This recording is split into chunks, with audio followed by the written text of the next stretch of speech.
During our presentation, we'll be discussing Broca's aphasia, and we'll cover the anatomy and physiology, the effect it has on speech production, the process of diagnosing the condition, and some possible interventions. So Broca's aphasia is also known as expressive aphasia because it impacts speech output rather than speech input. And it's also a non-fluent condition because individuals who have it experience speech production that's very effortful. Some symptoms of this particular type of aphasia include agrammatic and telegraphic speech, and they also struggle to repeat words and phrases, but their ability to understand them is not impacted. And then this flowchart from aphasia.org shows how Broca's aphasia is classified. It's not fluent. The person can comprehend spoken messages, but they can't repeat them. And it's important to note that while it is a communicative impairment, it's not an intellectual disability or a psychiatric problem. Broca's aphasia is caused by damage within Broca's area. The Broca's area is one of several language areas in the brain. Its job is to help a person speak fluently, put words together, form sentences, and comprehend. The Broca's area is also necessary for language repetition, gesture production, sentence grammar and fluidity, and the interpretation of others' actions. The Broca's area can be found within the dominant hemisphere of the brain. In most people, this is the left side of the brain. It sits in the inferior frontal lobe. According to Stinnett, 2021, a fun fact about the Broca's area is that usually a person's dominant hemisphere of the brain is opposite of their dominant hand. For example, if you write with your right hand, your dominant hemisphere is most likely the left hemisphere. However, if you write with your left hand, your dominant hemisphere should be the right side of your brain. Unfortunately, there are many causes for Broca's aphasia. The main cause is due to a stroke. However, some other causes of Broca's aphasia include brain tumor, a tumor that is located somewhere else in the body and spreads from the body to the brain, head injury, dementia, and even an infection in the brain. The image inserted to the right of the slide is from the Healthline website and shows a good representation of the Broca's area in the brain. As you can see, it is in the inferior frontal lobe of the brain and is also on this person's left side of the brain.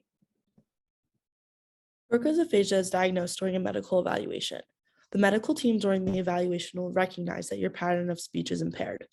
When you're getting tested for detailed and targeted aphasia diagnostic testing, the medical team will ask you to show whether or not you understand what other people are saying. Repeat phrases and words, read, write words, and name objects. These activities will help identify the type of aphasia stated from the Cleveland Clinical.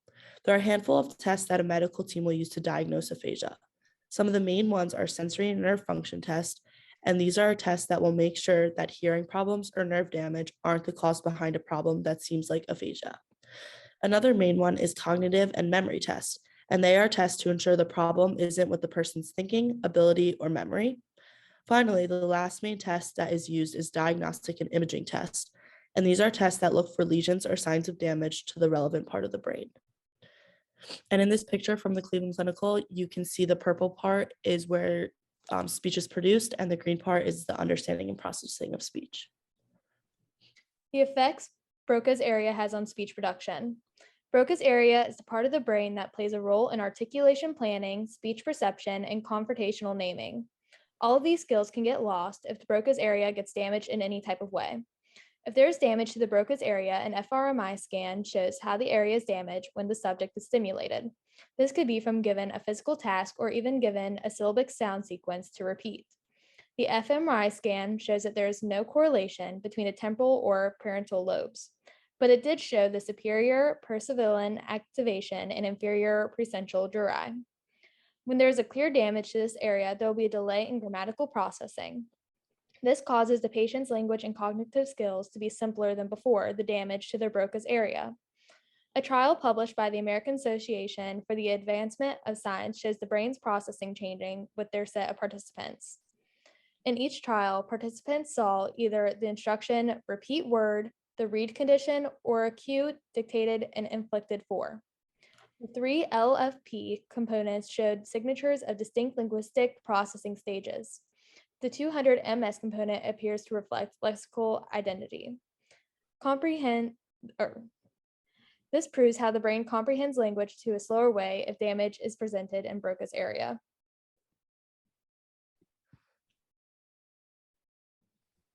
Possible interventions. Broca's aphasia may also require lifestyle changes such as quitting smoking if you smoke and losing weight if you're overweight. Quitting smoking or alcohol is often difficult, but a doctor can help build a plan that works for you. Medications that lower blood pressure and cholesterol can also help. It's also important to safeguard your head during sports and other activities, such as riding a motorcycle. Wearing a helmet could help to prevent the types of brain injuries that can lead to aphasia. The extent of the damage, its cause, and your overall health and age are all factors that may impact recovery. There was also an experiment to test the association between the presence of motor speech disorders and improvement with music-based protocols targeting verbal expression in participants with aphasia.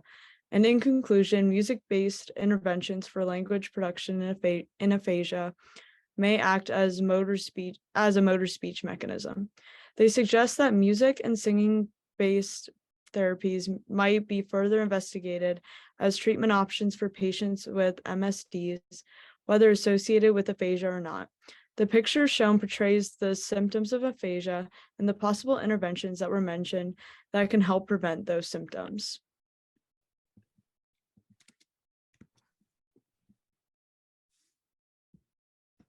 And here's our references.